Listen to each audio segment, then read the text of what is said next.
নবীজি হতাশ, নবীজি আতঙ্ক হয়ে গেলেন যে কি ব্যাপার, আল্লাহ তাআলা তো আমার কাছে আর ওহী নাজিল করে না।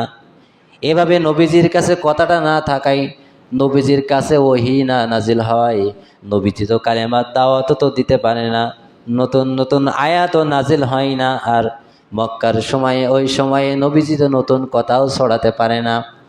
নবীজি যখন, আল্লাহ যখন ওহী নাজিল না করেন, নবীজি যেহেতু ওহী প্রচার করতে পারেন না, ওই সময়ে মক্কার কাফেরেরা নবীজিকে ঠাট্টা উপহাস করা শুরু করে দিলেন। এমনকি উম্মে জামিল নবীজিকে বললেন, ইয়া মুহাম্মদ, হে মুহাম্মদ, মা উরি শাইতানাকা ইলা কত্তারাকা। উম্মে জামিল বললেন, ইয়া মুহাম্মদ, তোমার কাছে যে শয়তানটা ওহী নিয়ে আসতো, মানে জিব্রাইলকে বোঝাচ্ছেন, তোমার ওই শয়তান কি তোমাকে ভুলে গেছেন? তোমার ওই শয়তান তোমার কাছে কেন আসে না? এভাবে চারিদিক থেকে যখন ঠাট্টা উপহাস করা শুরু করে দিলেন আল্লাহ তাআলার নবী, মনের ভিতরে মনক্ষুণ্ণ হলেন, নবীজি কষ্ট পেলেন, কেননা জানি আল্লাহ আমার কাছে ওহী নাজিল করে না। ওহী নাজিল হতে হতে বন্ধ হয়ে গেল। তখন নবীজি এই হতাশ, প্রত্যেক মানুষ তাকে এভাবে উপহাস করা শুরু করে দিলেন।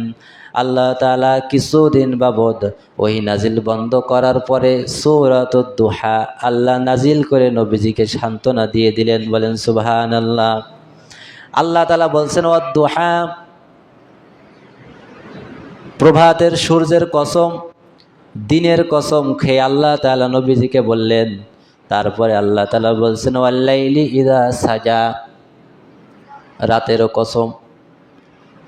এখানে শুধু দিনের কসম না, এখানে রাতেরও কসম খেয়ে আল্লাহ তাআলা বলছেন, হে নবী, ওয়াল-লাইলি ইযা সাজা মা ওয়াদ্দাআকা রাব্বুকা ওয়া মা ক্বালা। হে নবী, তোমার রব তোমাকে কখনো ভুলে যান নাই, তোমার রব তোমাকে কখনো ভুলে যান নাই এবং তোমার প্রতি অসন্তুষ্ট হন নাই। নবীজিকে আল্লাহ তাআলা এই আয়াত নাজিল করলেন যখন এভাবে মক্কায় সকল মানুষেরা ঠাট্টা উপহাস করা শুরু করে যে রাসূলুল্লাহ নবী করিম সাল্লাল্লাহু আলাইহি ওয়াসাল্লাম নতুন ওহীও পায় না, নতুন বাণীও মক্কায় প্রচার করতে পারে না। তখন এইভাবে ঠাট্টা করে যে তুমি কোন আল্লাহর ইবাদত করতে, কোন আল্লাহর দাওয়াত পৌঁছাই দিতে, সে আল্লাহ কি তোমাকে ভুলে গেছে? সে তো আর ওহী পাঠায় না, তাহলে অবশ্যই সে আল্লাহ, সেই ফেরেশতা জিবরাইলও তোমাকে ভুলে গেছে। চিন্তিতর মাধ্যমে, আতঙ্কের মাধ্যমে, হতাশার মাধ্যমে আল্লাহ তাআলা তারপরে নবীকে সান্ত্বনা দিলেন, ও নবী, ওয়াদ-দুহা ওয়াল-লাইলি ইযা সাজা মা ওয়াদ্দাআকা রাব্বুকা ওয়া মা ক্বালা।